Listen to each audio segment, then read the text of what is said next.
Okay, now we'll do the front brake.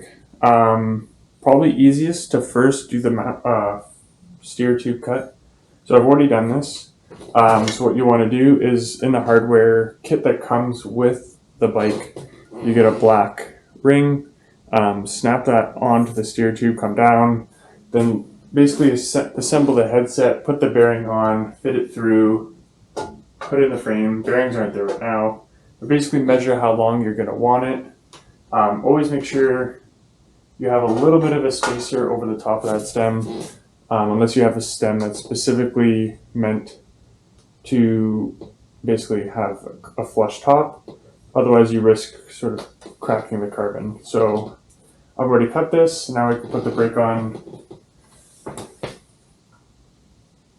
So for this, again, different or opposite of Shimano style. So first we'll mount the actual mount to the fork.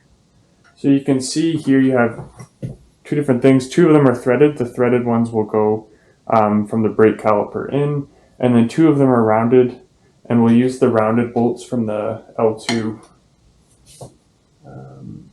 to get it. And there's direction. So unfortunately the lettering goes on the outside, maybe not as clean of a look, but it lets you know if you've set it up right. So we're going to put the mount on. We'll start with the ones that sort of have the cone head and start running them in.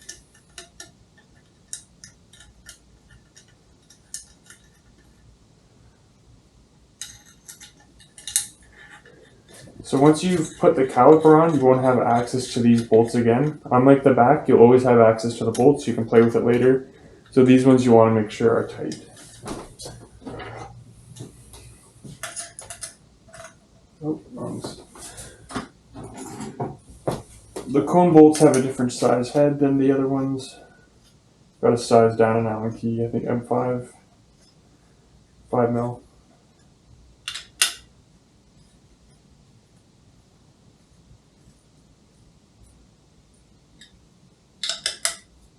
So because they're cone shaped, that helps sort of center them. So sort of hand tighten each one first, so they do get centered. Otherwise you center or tighten one all the way and then it doesn't end up in the right place. So as if you're putting a rotor in, alternate back and forth until you get it tight.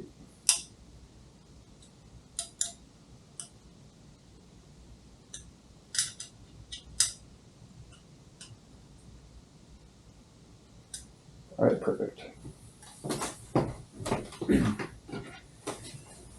So now we're grabbing the LTWOO front brake, and again, it's only known as the front brake because it has a longer hose. You could always just replace the hose, which you might need to if you find the hose too short. And again, there's no plastic cable mount. It just feeds right into the fork. Hopefully you can see it.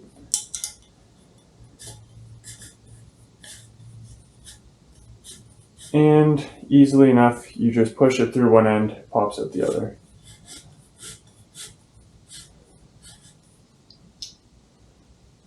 So we get it through enough so it aligns loosely with the holes.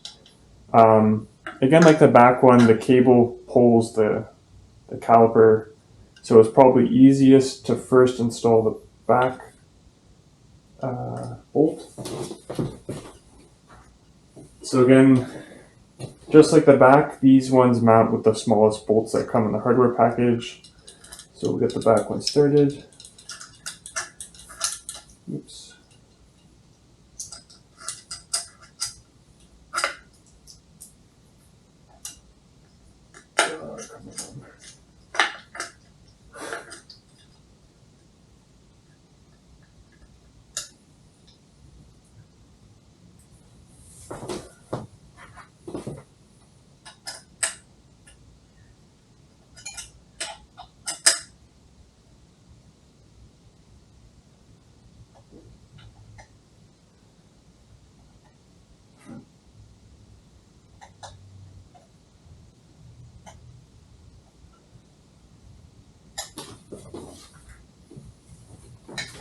So I lied slightly. You do have access to one of the bolts, but the other one is hidden by the caliper.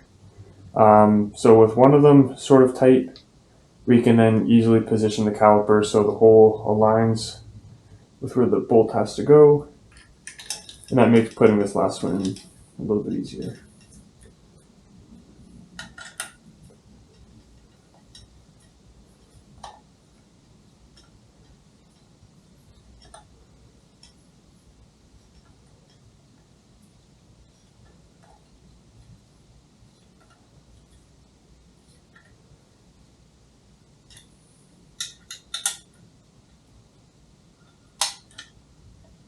And again, we'll have to recenter this, so no need to tighten it up too much.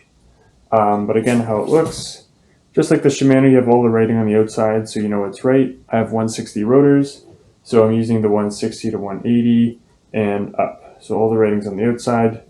If you get it all set up, you don't like how it looks, just take a black permanent marker, cover it up, and it'll give you a more discreet look.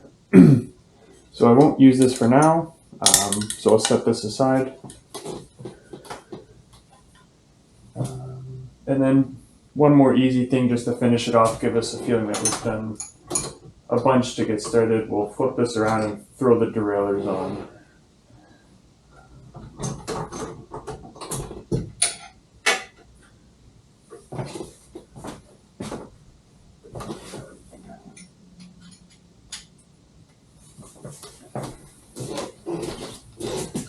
So I'm all for getting motivation by just visual inspection, having things look like they're moving well.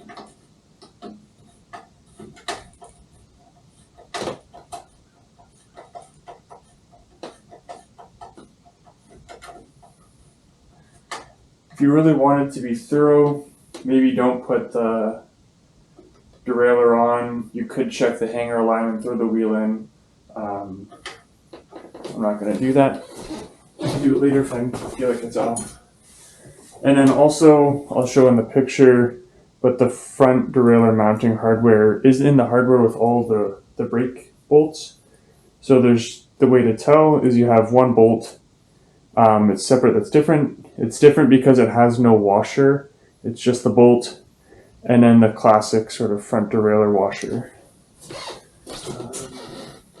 You could check, this is a removable front hanger, so if you're running a one-by system, you would take this off and use the one that comes also in the hardware package.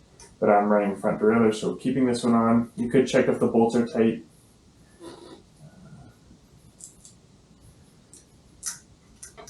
There is also a cable mount, or a hole here. If you're running Di2, you would want to put the cable through here and you use the stopper to close off the back port for the cable. We can put this in after, so there's no need to worry about that right now.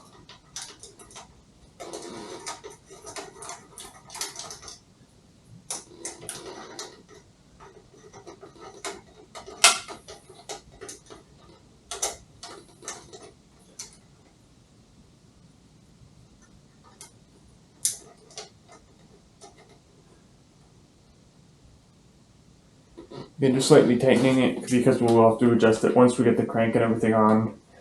We're feeling good, we got the seat on, the derailleur's on. Both the calipers are mounted and the first cable's routed to the frame. So from here we'll route the cables through the back, rear derailleur, front derailleur, get them through and move on.